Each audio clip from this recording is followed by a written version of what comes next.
Several issues in your life and your family's life could be influenced by the selection of a new Supreme Court judge. In 1992, Anthony Kennedy's vote saved Roe versus Wade, the decision that legalized abortion in the United States. A more conservative justice could open this up to further litigation if anti-abortion groups think they have a better chance. It's something the president did hint at during the campaign. I know your principle. That's a good value, but what should be the law? They've set the law, and frankly, the judges, and I mean, you're going to have a very big election coming up for that reason. Because when you say, what's the law? Nobody knows what the law is going to be. It depends on who gets elected, because somebody's going to appoint conservative judges, and somebody's going to appoint liberal judges, depending on who wins.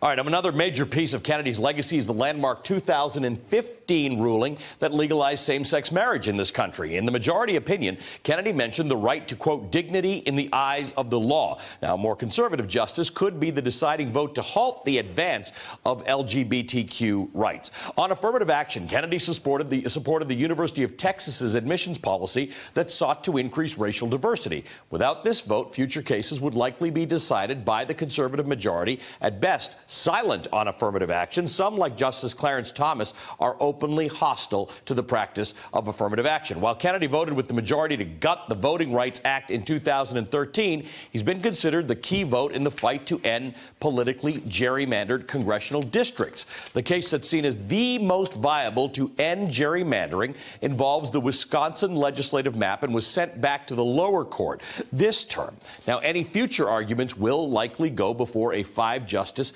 conservative majority. Plus, with the recent ruling to uphold the president's travel ban, the administration could be emboldened to go further if a more conservative justice is confirmed. Anthony Kennedy did side with the conservative majority on that case as well. And finally, in a potential legal battle with the special counsel's office, a 5th conservative justice could play in the president's favor. Hey, MSNBC fans, thanks for checking out our YouTube channel. Subscribe by clicking on that button down there and click on any of the videos here to watch the latest interviews and highlights. You can get more MSNBC for free every day with our newsletters. Just visit msnbc.com/newsletters to sign up now.